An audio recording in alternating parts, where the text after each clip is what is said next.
Okay, so debuting today as our first guest on Wine Clique's podcast is George, all the way from New Zealand's winery Huia. So actually, Huia Vineyard is a family-owned winery dedicated to crafting expressive wines with minimal intervention that truly reflect Marlborough's terroirs. So the name Huia honors a once revered native New Zealand bird, symbolizing honor and integrity, values that are deeply woven into winery's ethos. So actually, welcome George to Singapore. So is this your first time you've been in Southeast Asia? Yes, it's my first time here in Singapore. Yeah. So I understand that you had 2 weekends in Singapore. Did you manage to complete everything that you wanted to do, check out the things that you wanted to see? Yes, I actually did a lot. I ate my way through through the typical Singapore kitchen, or like the street food in Little India. It was a great experience. Did you manage to try the yakun, the Singapore breakfast, or like any of the beverages, the teas and the coffees? I haven't tried the yakun, but I've tried sugar cane. I tried okay, that's ice not too bad. bandung, which is slightly too sweet for me probably. And but I think it covered got a decent amount. Yeah, got a good impression. Of Singapore's cuisine. Yeah. That's lovely. Actually, the weather conditions here must be quite different to what you are used to in New Zealand. Like it's kind of hot, extremely hot. Oh, here, it's really humid. Yeah, it's a few degrees warmer. It's humid. So if there's a little bit of rain, it's kind of good. Right. As a viticulturist, I'm sure like you must be really, I guess, like particular and careful about the kind of weather that you experience and work with. So George here is actually a viticulturist at Huia Vineyards. And for those who don't know, a viticulturist is a specialist in grapevine cultivation, so focusing on managing vineyards to produce these high-quality grapes for winemaking and other things. So their responsibilities include overseeing all aspects of vineyard operations, from soil preparation and pest control to irrigation and harvest timing.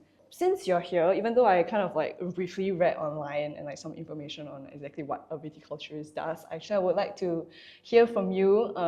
Perhaps you could share like what a day in your life as a viticulturist looks like at the winery.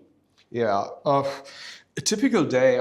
It's kind of a complicated question, because it's like, as a viticulturist, you work outside. You do like all the planning of growing the grapes, and depending on the time of the year, it's totally different. In winter time, that's when the wine is dormant and you prune the wine back. Springtime, when the wine is budding, which means it's like the first leaf is coming out. And then with the late spring, when the shoots are already probably this long, do wire lift. So you bring the wires in to make sure the shoots get support, don't get blown away from the wind. You just keep going to manage the canopy that it grows the way you want it. And then you also have to give it a bit of trim with the shoots growing everywhere, and cut everything off which is not in... What you feel is not necessary. Yeah, what is not necessary, what grows too much in directions you don't want it to grow. And then later on, towards the end of summer, you spend a lot of time in the vineyard monitoring. So with the point of veraison, that's the point where the sugar accumulation starts in the berries. You can see it in red colors. It changes a little bit, the color. So before the berries are green and hard, and with the point of veraison, it starts changing to red. That's the point where the sugar starts, and then a few weeks later, the berries are really nice and sweet, and that's when you know they're ready to harvest. Can you see it like visually, like just with your eyes, as to when or not it is ready? Do you eat? Yes and no. So you can see, it is, that's the point of veraison. But then later on, before harvest, you usually go with the winemaker around the vineyard, and you'll taste a lot. So you'll taste single berries. Okay. Yeah, and then the winemaker will say, oh yeah, I think the vineyard is ready to be picked. Or it's like, probably we'll give it another week, another 2 weeks. You can also do like samples, 100, 200 berries of the whole block, or 10 bunches. And then you wash it, and then you do like a lab analysis on it, so where you can test for the sugar level of the berries, or the total acidity, or the pH. Is there a chance that these berries will develop at like different timings, or like Yes. usually it's about the same? No, it's like, so it can be like even different within a block, and then that's like the challenge for the viticulturists during the growing season to Monitor the two. try to even it all out so that the whole block will be roughly ready Right. at the same time. What are kind of these steps to even it out? Like, do you, I don't know, like cut more leaves or add more water to the Yeah, soil? so you maybe, or the area where you don't get a lot of sunlight, you might take some bunches out so that get more berries ripe at the same Right, time. So that's cool. or you work with irrigation, like to that some areas maybe get more water than others, and yeah.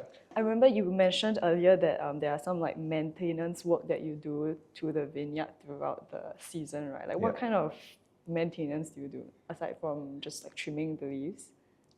So maintenance is, so what we use is like, it's a trellis system. So you make sure the irrigation system is set up, and so that all the holes you might have gotten through the last season are fixed, or broken irrigation is repaired. It feels like I guess like the season is like relatively long, so I'm pretty sure there will be like some hiccups along the way. Like, what are some of the challenges that like you face, or like really bad stuff? Challenges. The biggest challenge for us, as we are an organic winery, is probably the weather conditions sometimes. So Unpredictable. yeah, it is unpredictable. It is like high humidity. Oh, It's like encourages fungus growth. right. So, and fungus is, you don't want fungus on your berries. Your berries should be as healthy as possible when they get harvested. Good wine starts in the vineyard. To give the winemaker the chance to make this amazing wine, you have to start with the grape, and you have to have a high quality grape, a healthy grape, so the winemaker can do whatever he does in the cellar, and turn it into an amazing wine. Like, hearing all your experiences from like, taking care of these grapes like from the start, and like you really looking care of it for like the entire season, like it must be really exciting and I guess fulfilling to be able to get like your first taste of the grapes after waiting for so long. Like, I would like to know like what are like the thoughts or like the feelings that are going through your mind when like you get the chance to taste like the first grape of the season. Like, So it's, I mean, you definitely get attached to your vineyards, right? to your I would blocks. think so. Yeah, yes, you do. Like if you put so much effort and hard work and passion into growing them, and then you want them all to be sure. fermented and like turn into an amazing wine. As you go through the vineyard a lot, as the viticulturist, I go into the vineyard pretty much every day and see it change color you a bit, really or watch getting them ripe. grow. You already try eating the one here and there, and then you're just like, ooh, there's still a lot of acid in there, and it's like, they're not ripe yet. But then it's like at the time of harvest, and it's like, it's always a huge relief as well, because it's like, yeah, you've done everything what was possible. Right, it's as good as it's gonna get. Yeah, and it's like, so I've done my part, and now you're like, and pretty much like, then you hand over to the winemaker, and it's like, I took really good care of them. Please make the best you can do out of it, and yeah. Is there like, so like you mentioned about like tasting the grapes like throughout the year? Is there like a certain taste that you're looking for? Like, is it really sweet? You look for in a berry for wine, it's like you want a nice balance between sugar and acidity, and because later on, like the sugar ferments into alcohol, right. but the acidity is like, you lose a bit of acidity in the winemaking process. So if you wait too long and the acidity totally drops, then you get like a really high alcohol wine, Right. but there's no acidity in there. especially for white wines. You want a little bit of acidity, but if you have only a certain amount of sugar and you have a really high acidity and then you drink it, and then it's like, then you just feel like your whole mouth is burning. It's like because the acidity is so sharp. So I think as a viticulturist, like you are, I would say you have the experience to tell like which grape's gonna turn out, like how the wine is gonna turn out at the end, just purely from tasting the grapes. Would you say that? It's like the whole wine making process is, I would always leave that to the winemaker. Right. His job to pretty much imagine how it would taste, and that based on that is the time he decides to harvest. Over the years, you've made your experience, and you know it's like, oh yeah, you'll learn from it. It's like, oh yeah, do you remember a vintage 2 years ago when we had that awful weather for like 3 days and nobody could enter the vineyard, and we had to harvest later, and it's like that wine there that turned out to be this. Yeah, it's a lot of it is based on experience as well. You mentioned having to, like you say, based on experience, right? Are you the first viticulturist of Huia? Because if you're not, it would mean that you have to kind of like carry on a particular flavor of the winery, right? Like the wine.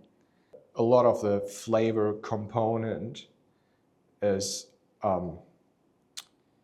yeah, probably. I mean, you can do a certain amount in the vineyard, Right. and like, But it's like the mostly in the winemaker, for winemaking example, says it's like, process. oh, I want it to be done maybe this way. I was Right. like, I would like to have a bit more of those flavors encouraged, and then it's like, what can you do in the vineyard to do right. so? And then it's like, yeah, I can do this and this, for example, and then it's like, oh, yep, that works. Or sometimes you might come to a realization after harvest, or like 3 months after harvest, and you sit there, and then the winemaker's like, yeah, I really would have wanted it to be more this way, and it's like, oh, well, we tried it. It's like, maybe we have to try something next year. I see. So there will be like a conversation with you and the winemaker to Yeah. see how you guys can like skew the wine accordingly.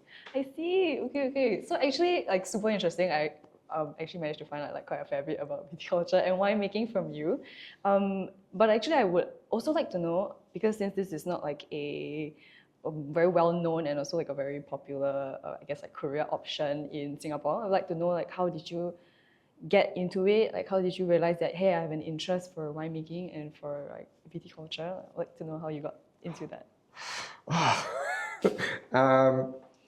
So for me, it was always clear that I wanted to do something outside. Oh, okay. I wanted to work not outside. Not an office job. Not an For office sure. job. Okay. And I'm passionate about being outside, being active, being in nature. It's like the amazing thing about the role as a viticulturist is it has some repetitive things. Like, for example, every year you do the pruning. Yeah. You do the protection of the plant. You do like the canopy management. You do the mowing, which can get a bit boring. But then it's like you can, and then But at the you're end. not the only one doing all these things, right? Like you have No. like a team. We have a team. We have outside help as well. Okay. So you have the main structure, which is the same during the year. But then you have the component you can't influence, like the weather. So that is always a big challenge because you have to react Accordingly, right, to the different situations. according to the weather. Yeah. So if you have like a few days of really bad weather, then it's like you have to react afterwards. Otherwise, you have the perfect environment for fungus to grow, or or for diseases. Or you have, or if you have a really hot, dry period, you have to work with irrigation to make sure that the plant is getting enough water and not stops growing. So there are like all these factors that you have kind of to like monitor and like tweak accordingly to the weather conditions. So it is like a really, really cool job, because it's like to me personally, because it's like, it's like every year it's slightly different. It's slightly different, and you learn from it every year. Yes. And it's not like that you go into the office every morning and just look at an Excel spreadsheet for 5 days a week, like your whole year, and then do that for 30 years in your life. And it's like there's like so many different things, and that's probably what really intrigued me about the role. I see. Did you like, let's say you graduated from like whichever like tertiary education, and you decided that okay, for university I would like to pursue this degree? So I did like a dual study Right. back in Germany. So I worked for a year in a vineyard, and then I studied for 3 years, and every time normal people at university had like their semester holidays, it was like, for me, it was to go back to the winery and work. Right. So it was like, I got a lot of practical work Was this during Huia? that time. Was the winery that you worked for back in your university Huia as well? Or was it somewhere else? No, that was in Germany. Oh, okay. So okay, yeah, okay. I studied in Germany, and I worked at the Mosel region. I worked at the Pfalz region. I did a vintage on Crete. I got quite a bit of exposure to other grapes than just in New Zealand. Then how did you decide that I want to go to New Zealand? Yeah, so I wanted to work for 1 year Right. in New Zealand, and I kind of got stuck there. So 1 year turned into 3 years, and 3 years turned into 10 years. With Huia still? No, Huia's just for the last year. Oh, I see. Yeah. Okay. But what made you feel like, that Huia was a winery that you would like to work with? So I'm personally really passionate about sustainability and organic, and Huia was like, they aim for the same things, and so that's just when that role came up and I got contacted, I was like, great, I'll do that. Would you say that your job as a viticulturist has like allowed you to be more like adaptability as a person, and like what is like the main thing that you enjoy? Because I understand that it's like I guess every single day that you go to work is like a new thing. But is there something that like you super enjoy? Like when you wake up, you're like, oh my gosh, yes, I get to tend to my grapes. Being a viticulturist, like you have to be passionate about, and like you really have to see the big goal, which is the end of the year when you harvest your grapes. And just of course, there are days where it's like, if it's raining especially, it's like, oof, I was not really looking forward going to work. Or after a big rain, it's like, oh, don't want to know how it looks. But in the end, it's like, if you're like, you just have to always have the big goal in mind, like harvesting the grapes at the end of. Was there like a year that it was like really bad? Like, is there? Yeah, there's some years are better than others. But you still managed to kind of salvage the grapes. There is no chance that everything would just be ruined. I mean, in bad years, it probably can happen, but that's why you are there. That's why you have a viticulturist to make sure that even in a bad year, that you still get a good crop. I see. Okay. Lastly, to just kind of like finish up the entire conversation, so as I mentioned earlier, that like I think a lot of the distributors in Singapore, and I'm not sure, I think globally, are facing an issue where like the people of like my generation and like the generations that are like kind of like more current are not really interested in pursuing wine collecting and like wine drinking as a hobby. So it's a little bit difficult to appeal to the younger generation, So I wanted to know, since you're somebody of like the winery, the people that put in so much effort into their winemaking, is there something that you think us as distributors can like do better, whether or not to spread the message of winemaking, or something that we can help to just educate more people on how we can enjoy wines instead of like just letting it like fade into the past? I think wine is a product you enjoy. I think like the younger generation, we don't find the time to like you don't sit have down time. and Yeah, you don't take time at the end of the day to sit on the couch and enjoy a glass of wine. Yes. There's so much influence coming from the outside. It's like, is it your cell phone? Is it the TV? And you don't take enough time to sit down with friends, enjoy time with friends in person, not on the phone, and share a glass of wine. I think also what is older generations were not as cautious about is sustainability. Younger people might be more interested in organic or sustainability. People get more aware about the state of the world, and They would like to do a part to yes, try and it's like, then do you want to buy a bottle of wine from, I don't know, which is getting produced 8,000 kilometers away, or do you want to buy something which is like more grown or produced sustainable with like, you don't have those really thick glass bottles anymore to impact your carbon footprint in a positive way. Younger people probably also drink less alcohol than what other generations did. So maybe there's the chance of lower alcohol wines, or maybe even like a 0% alcohol wine. Is that possible? As a It's- viticulturist. It's probably more a winemaker's question, but there are ways to make a wine Like and then remove the alcohol Oh, I see. or most parts of it. Okay. So, but Right. that's all early steps, and we'll see what the next 10, 20 years bring about that. Do you think like the way that the younger generation are like, because we don't sit still and drink the glass of wine, because I think I have like peers that when alcohol is in the picture, it's usually like at a club or like at something that's a lot noisier, not so like chill and like have a conversation, like deeply connect with somebody else. It's usually like, oh no, I'm just here for like some fun.